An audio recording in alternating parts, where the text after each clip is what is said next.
Afwan Bu ya, izin bertanya. Ini perihal dunia usaha mungkin dari sisi ribanya Bu ya. Mungkin ada seseorang, beliau ini bisa disebut seorang pengusaha gitu. Namun untuk meningkatkan usahanya ini meminjam uang gitu Bu ya ke bank, apakah ini termasuk riba? Dan selanjutnya juga beliau ini hobi dengan berbagi Bu ya. Jadi sebelum dalam masa pinjaman tersebut beliau ini lebih senang berbaginya gitu. Meskipun masih ada hutang tersebut gitu. Mohon penjelasannya Bu ya. Wassalamualaikum warahmatullahi wabarakatuh. Assalamualaikum warahmatullahi wabarakatuh. Kita semuanya rindu pahala dari Allah. Dan untuk mendapatkan pahala dari amal kebaikan kita adalah yang kita lakukan dengan tulus, ikhlas karena Allah. Dan ikhlas ada syarat-syaratnya dong. Dari sesuatu yang bersih, bukan dengan hawa nafsu. Nah ini, makanya misalnya ada orang punya uang utang jatuh tempo, ditagih sama yang punya uang, malah sedekah. Kebaikan apa itu? Bayar utang lebih gede pahalanya. Pasti hawa nafsu, pengen disanjung kalau dia seorang dermawan, karena sudah dicap saya di kampung saya biasa dermawan. Dia hanya pengen dilihat orang, karena dia suka berderma, suka berbagi. Sehingga di saat tidak berbagi setahun saja kayaknya jadi jelek, runtuh. Kalau memang Anda tidak maunya, katakan tidak ada. Ya tahun lalu saya bagi-bagi sampai ratusan juta mungkin, tapi hari ini saya tidak ada. Nggak usah malu, maksakan lah. Ini kalau sudah maksakan, bukan Allah lagi yang dicari, tapi sanjungan dari manusia. Nah, kemudian dia untuk usahanya meminjam. Saya tidak tahu di mana tempatnya. Pokoknya begini, kalau Anda meminjam uang, kemudian mengembalikannya harus pakai tambahan, itu riba. Seberapapun, terserah namanya apa. Namanya si cantik, si jelita, atau si bunga, atau si apa, itu masalah nama, terserah. Jadi kalau memang pokoknya minjam, ya kan, kemudian kembalinya ada tambahannya, itu adalah riba. Dan ini harus insyaf dalam hal ini. Kalau memang Anda termasuk orang yang terjerumus dalam hal ini, bukankah Allah Maha Pengampun? Jangan membela kesalahan, tapi tinggal istighfar, minta pertolongan, ya Allah entaskan aku daripada kehinaan ini. Kan gitu saja. Allah Maha Kasih, siapa sih yang gak berdosa hari ini? Kadang mata kita ngelihat yang haram, kan gitu. Kadang mulut kita ngomong yang salah, kadang gunjing kita, kadang ini, kita banyak dosa. Tapi orang berdosa itu sangat mudah kalau dia insyaf. Yang repot mengatakan gunjing gak haram kok, lah gak diampuni. Ngelihat begini biasa, gak haram, melihat harta aurat, ya gak diampuni oleh Allah. Ini kok riba, sama, gak diampuni. Jadi paling enak adalah kita akui itu adalah haram, biarpun kita masih belum bisa mengentaskan diri dari keharaman tersebut, tapi kita minta ampun kepada Allah. Yang repot kan ya, gunjing gitu aja kok haram, ya berarti gak akan berhenti dan dia diampuni oleh Allah. Judi kan sedikit haram, sama kalau sudah meremehkan sama, gitu aja kok riba, loh berarti tidak diampuni karena dia belum menyadari, belum mengisap. Kemudian bagi orang tersebut jauh lebih bagus membebaskan dirinya daripada urusan riba tersebut, kecuali dari pinjam nggak pakai begitu, nggak pakai tambahan, ya nggak riba dong, bagus dong. Nah biasanya dalam dunia perbankan yang dikemas dengan syariat itu ada nanti transaksi dengan cara apakah namanya nanti ya ikatan kerjasama atau murabahah, atau itu ada transaksi-transaksi yang disesuaikan dengan syariat. Dan himbauan kami adalah mendukung sesuatu yang diarahkan pada syariat, biarpun mungkin bank syariah sendiri sampai hari ini juga masih perlu penyempurnaan, karena itu adalah upaya-upaya dari orang yang ingin menjalankan syariat. Tidak ada yang menjalankan syariat langsung full 100%, ada kekurangan, tinggal tugas Anda menyempurnakan. Tapi paling tidak dalam menyempurnakan Anda dukung segala sesuatu yang ada hubungannya dengan syariat. Kalau sudah ada, kemudian setelah itu Anda tidak boleh congkak merendahkan orang yang masih di dalam dunia konven. Jangan merendahkan dasar kau neraka. Oh enggak, bisa jadi dia menangis, bisa jadi dia ingin bertobat, bisa jadi dia ada penyesalan dalam hatinya, hanya belum punya kesempatan saja untuk mengentaskan dirinya dari kehinaan tersebut. Jadi selagi Anda sudah bisa menjadi terbebas daripada sebuah kehinaan, maka Anda jangan merendahkan orang yang masih dalam kehinaan. Karena bisa jadi kita dijatuhkan lagi oleh Allah ke tempat yang hina tersebut. Tapi yang ada adalah pandang mereka dengan kasih sayang, kita kasih himbauan, masukan, dukungan, dorongan. Jadi kredit namanya. Kredit ini sudah kita paparin panjang sebetulnya tentang kredit. Kredit ini ada dua. Ada kredit produktif, ada kredit konsumtif. Kalau kita kreditnya produktif, pinjam uang untuk tambahan modal usaha, boleh saja, namanya kredit produktif.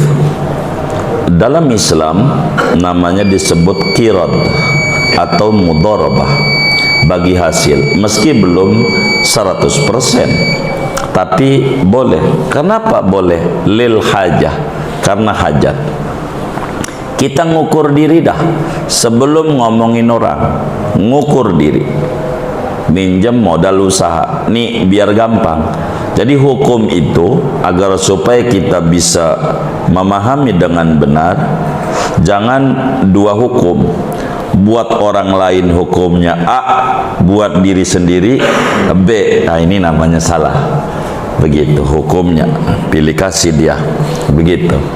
Nih begini, saudara nih yang hadir di masjid nih, punya duit di rumah, biar gampang aja, 10 miliar semuanya nih duitnya, masing-masing 10 miliar. Maka saudara, saya pinjam sama bapak-bapak nih, minjem, kan punya 10 miliar, saya minjem berapa ya? 2 miliar 2 miliar buat saya dagang. Dagang apa? Dagang sendal umpamanya. Sendal apa ya? Nickerman, ya apa aja dah, pokoknya mau dagang. 2 miliar sedagang, lalu saya balikin sama bapak 2 miliar, sementara usaha saya meningkat. Mau nggak? Saya tanya nih, mau nggak? Hah? Saya tanya nih, bapak nih punya duit kan 10 miliar, saya pinjam buat saya usaha 2 miliar, ya untung saya usaha, buat saya usaha nih 2 miliar. Setelah setahun saya balikin sama bapak 2 miliar, mau nggak? Mau nggak? Nah, inilah Islam mengizinkan kredit produktif. Begitu, biar kita paham kredit produktif. Begitu, kredit produktif itu kan bahasa saja, mudharabah, bagi hasil. Ada dua tuh, ada namanya qirad, ada namanya mudharabah. Apa qirad mudharabah? Uang sama duit gitu, beda kata, sama isinya. Qirad, mudharabah. Biasanya dalam dunia bank syariah disebutnya mudharabah, enggak qirad. Ini bahasa aja, sama aja. Apa itu? Menanam modal untuk bagi hasil. Jadi boleh saja, karena kita perlu suntikan dana, enggak apa-apa. Jadi boleh karena hajat, enggak apa-apa. Yang kaya begitu, sebab enggak ada orang minjem duit 2 miliar lalu mau dibalikin 2 miliar, enggak ada gitu, enggak ada. Andai ada, bilangin tuh untuk saya umumin di majlis-majlis, kasihan teman-teman saya usaha. Andai ada, apa gitu, iya buat dipinjemin. Nah, ada. Ini bagi hasil, kata dia, lu kan duitnya diputar buat usaha. Maka tentu begitu. Lain kredit konsumtif. Dia minjam duit buat beli beras. Minjam duit 200.000 buat beli beras, atau 1 juta begitu buat beli beras. Nah, namanya konsumtif, buat makan. Bayarnya 1 juta berapa kira-kira ya? Ya 1.200.000 atau 1.100.000 begitu, atau 1.050.000, pokoknya lebih aja. Nah, ini jadi masalah begitu, karena kreditnya konsumtif. Begitu. Kalau kita kredit produktif, emang dia pengen menumbuh kembangkan usaha, ya ketika tumbuh kembang bagi dong. Begitu. Itu begitu. Namanya prinsip keadilan.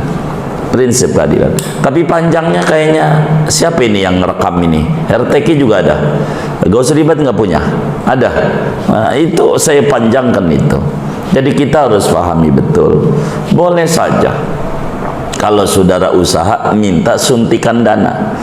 Bank ini kan ada dua sekarang nih. Bagus juga dengan dua ini. Ada namanya bank syariah, ada namanya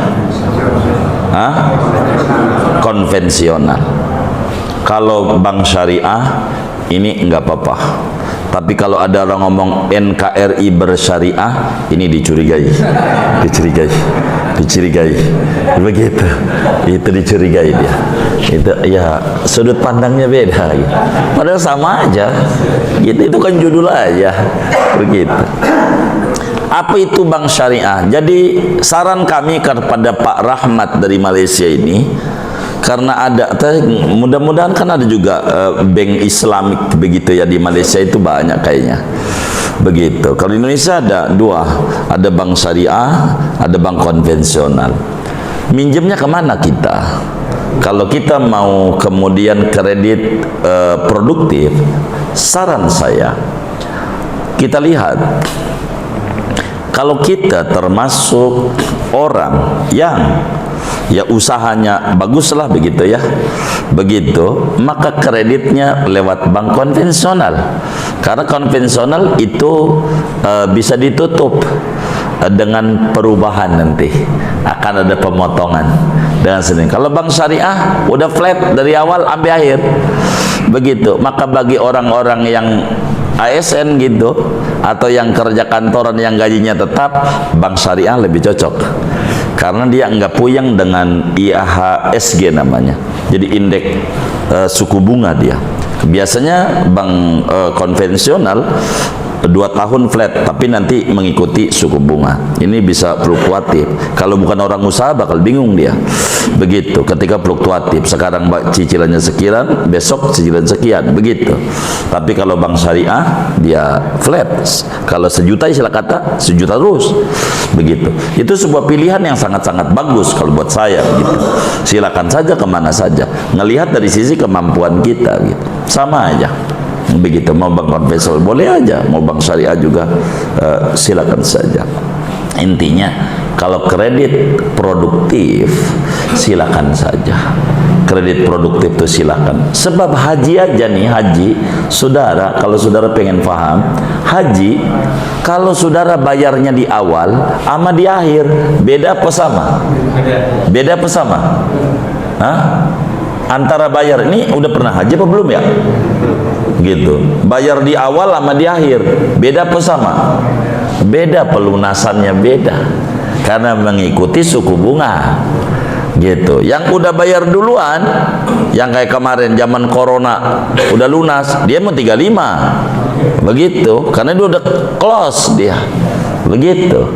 Gitu. Yang sekarang ini bakal berubah-berubah, nggak sama itu pelunasannya. Kapan dia melunasinnya? Itu begitu. Lebih duluan ya lebih ringanan, ada hitungannya. Sama aja kayak tiket pesawat. Begitu. Kalau masih lama murahan, kalau udah dekat mahalan. Begitu. Barangnya sama, pesawatnya sama juga. Ini menghitung waktu dalam dunia bisnis. Itu begitu. Begitu. Oleh karena itu, saudara sekalian, kepada Pak Rahmat dari Malaysia khususnya, kalau kami begitu ya, kami ini termasuk orang yang ikut berpendapat bila kreditnya itu adalah produktif, silakan Bapak, boleh untuk bisnis, begitu, karena ini buat usaha gitu, untuk dagang. Karena dagang ini perlu suntikan dana. Orang dagang nggak ada namanya bank sosial. Jadi minjem nggak ada. Yang namanya bank itu lembaga usaha, jasa keuangan. Begitu, jasa keuangan. Itu begitu. Jadi silakan saja Pak Rahmat dari Malaysia itu untuk minjam. Kalau memang untuk penambahan modal usaha. Panjangnya saya udah pernah saya panjangkan ini. biar saya tidak mengulang uraian yang itu lagi. Kurang lebih demikian. Sebelumnya saya sudah peringatkan tentang dosa meminjam di bank. Tugas saya apa yang harus dilakukan Ustaz? Sebetulnya gini, minjam ke bank itu nggak dosa kalau banknya mengajarkan tuntunan yang benar. Tapi kalau ketentuan di banknya mengarahkan pada dosa, baru jadi dosa. Misal ada bank syariah dengan ketentuan syariah, pinjam meminjam itu diatur, utang piutang itu ada aturannya. Nabi pernah meminjam dan dikembalikan dalam pinjaman. Ya, sahabat lain pernah meminjam, dikembalikan dalam pinjaman. Turun aturan tentang pinjam meminjam. Quran saya surah kedua Al-Baqarah 282, paling panjang di Quran, sebelah kiri atas sampai dengan bawah. Ya ayyuhalladzina amanu idza tadayantum bidainin, hai orang-orang beriman, jika Anda akan saling minjam dalam berutang. Ada aturannya. Jadi meminjam itu kalau memang dibutuhkan baru, kalau tidak jangan buka pintu utang. Jangan buka. Antum selama bisa naik angkot jangan pernah membuka pintu utang kalau tidak bisa melunasinya. Ya, awas hati-hati. Antum kalau nikmat dalam kontrakan jangan dibuka pintu utang kalau masih bisa menjalaninya. Saya alhamdulillah kontrak biasa, kreditnya kepada Allah. Minta ya Allah, sudah alhamdulillah. Ya, mulai dari petakan kecil tinggal di situ dan sebagainya, kita menikmati, nggak ada bedanya besar dengan luas, yang penting cintanya meluas, cinta kepada Allah, cinta pada keluarga dan sebagainya. Dan Allah tempatkan sendiri dan bukan aib. Kontrak bukan aib, ya, bukan aib di situ. Naik angkot bukan aib, angkot ya alhamdulillah punya sendiri uangnya daripada ngutang. Tapi ngutang pun bukan aib. Memang ada aturannya kalau bisa kita melunasinya. Yang salah adalah membuka pintu utang pada cara yang salah. Bunga. Durian aja belum berbunga, di bank sudah berbunga. Rambutan belum berbunga, di situ sudah berbunga. Dan bunganya berganda lagi. Nah, itu yang paling bahaya. Jika menemukan yang seperti ini, kasus sudah terjadi, apa yang dilakukan? Pertama, antum sudah diberi peluang oleh Allah beramal soleh lewat orang tua. Baca dengan hati yang baik dulu. Mungkin disitulah kesempatan antum untuk berbakti pada orang tua. Cari jalan. Bismillah. Jangan dimarahi karena kasusnya sudah selesai. Tapi berikan ibrah. Quran surah 16 ayat 125. Ud'u ila sabili rabbika bil hikmah. Masuk lewat hikmah dulu. Terima kasih telah melahirkan Nanda, merawat dan sebagainya. Nanda sayang sama mama. Begitu sayangnya dari awal Nanda ingatkan, jangan sampai terlibat begini karena khawatir begini. Ini karena sayang Nanda, bukan karena apa-apa. Tapi maafkan kalau kata-kata kurang berkenan. Insya Allah Nanda berusaha untuk bisa melunasi itu semua. Tapi janji ya, jangan lagi kita begini ya. Allah sayang kok pada kita. Insya Allah rezeki kita sudah diatur. Ayo kita pelan-pelan lunasi. Bismillah. Ya, bismillah. Antum cari, minta, ya Allah, ibu saya melahirkan saya, ya Allah, jangan pisahkan saya, ya Allah, dengan amalan-amalan keburukan yang pernah dikerjakannya. Ampuni dosa, ya Allah, berikan saya rezeki, ya Allah. Saya yakin Engkau pemberi rezeki, Engkau yang telah mengatur, Engkau tidak akan menyia-nyiakan hamba-Mu. Engkau yang berjanji di Quran akan mengampuni dosa. Engkau yang berjanji di Quran akan mencukupkan orang kalau dia bertobat. Engkau yang berjanji di Quran akan melimpahkan rezeki kalau dia berhijrah. Ya Allah, Engkau dengan segala janji-Mu mengatakan tidak akan mengingkari janji. Innallaha la yukhliful mi'ad. Bacakan semua ayatnya. Setelah itu antum mohon kepada Allah, ya Allah, ya Rabb, hamba memohon dengan segala kekuasaan-Mu, dengan sifat-Mu yang tidak menepati janji, dengan janji-Mu yang pasti terjadi, hamba mohon ya Rabb, anugerahkan hamba rezeki yang halal terbaik untuk menutupi utang ibunda Anda. Sudah, dan Anda kerjakan, Anda melangkah, insya Allah begitu dikabulkan Anda dapatkan kebahagiaan. Janji Allah pasti ini dikabulkan, kita dibebaskan dari riba, kita dibebaskan dari utang-piutang yang tidak baik. Ayo sekarang kita beralih pada kebaikan, insya Allah damai kehidupan. Jelas ya?